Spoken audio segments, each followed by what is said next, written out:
generasi 3 tuh banyak yang udah drop. Jadi misalnya Iya, generasi 1 bikin, Gen 2 tuh besarin, iya, Gen 3 nih ngancurin. Bener nggak sih Pak mitos itu betul Pak? itu, betul. Soalnya saya lihat Karena beberapa nih.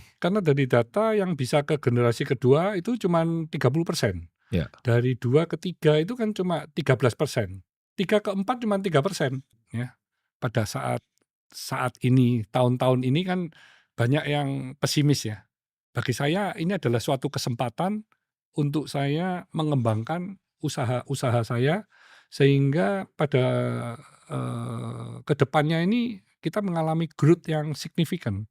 Apa Pak yang bikin rahasianya dari Cleo ini? Jadi memang, saya selalu, yakin kalau kita memberi yang terbaik kepada consumer ya, kita punya misi itu mulia, kita selalu memikirkan kita punya customer, itu kita akan mendapatkan, pertumbuhan yang luar biasa.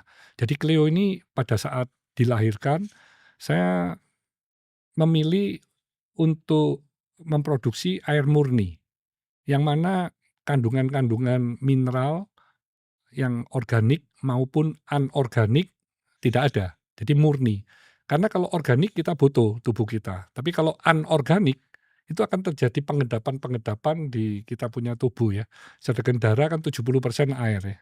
Kalau mengendapnya di kapiler-kapiler yang kecil-kecil, nah itu kan pasti kita akan, menyebabkan berbagai macam hal yang tidak kita inginkan ya secara jangka panjang ya.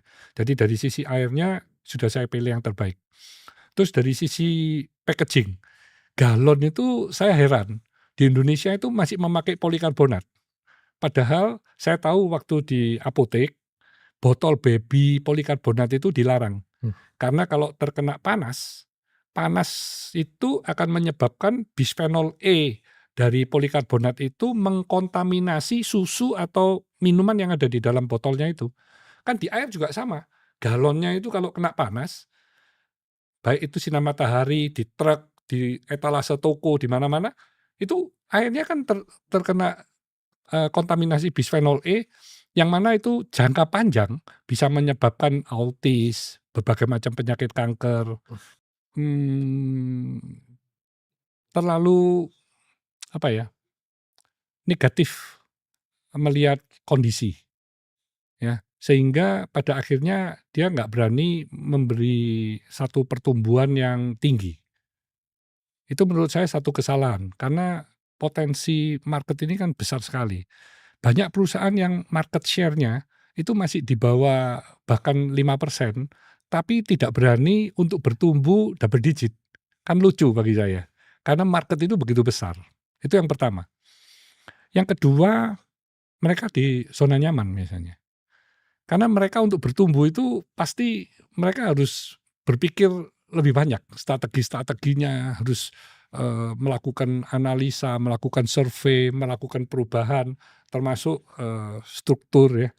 Nah itu kan, eee, satu tantangan ya, dan banyak orang kan kalau sudah di zona nyaman kan nggak mau melakukan itu. Ya. Udahlah yang penting sudah seperti inilah, ngapain mesti melakukan hal-hal seperti itu gitu ya. Nah, yang ketiga biasanya yang suka cari-cari alasan, heeh, jadi alasannya dicari-cari Oke, faktor supaya makroekonomi gitu. i macem-macem yang hal-hal yang sesungguhnya nggak ada hubungannya dengan company. Ya, Itu faktor-faktor luar, eksternal yang nggak bisa kita nggak dikontrol. bisa ngapa-ngapain gitu. Ngapain you mesti dijadikan satu reason, satu alasan, tapi pada akhirnya you tidak mau Avian ini perusahaan yang menjaga reputasi. Kami tidak tamak. Maksudnya banyak perusahaan yang terkena hutang US dollar karena tamak. Ya, Kalau hutang rupiah itu bisa 30% pada saat itu, ya. 24 sampai 30. Kalau hutang US dollar 5-6%. Terus depresiasi US dollar sama rupiah, perkiraan kira-kira setahun antara 7-8%. Oke. Sehingga kalau hutang US dollar, orang yang pinter-pinter itu tadi ngitungnya, dia bisa diuntungkan 10-12% Spread-nya jauh. dalam setahun. Tapi kami ngitung, itu untung itu terlalu beresiko. Kami tidak mau kalau terjadi devaluasi, kami tidak bisa membayar hutang kami, kewajiban kami ke bank, terus menyalahkan pemerintah itu force majeure. Oke. Karena itu ujung-ujungnya itu karena tamak. Ya. Tamak dari hitungan tadi. Tapi kalau begitu ada kejadian devaluasi yang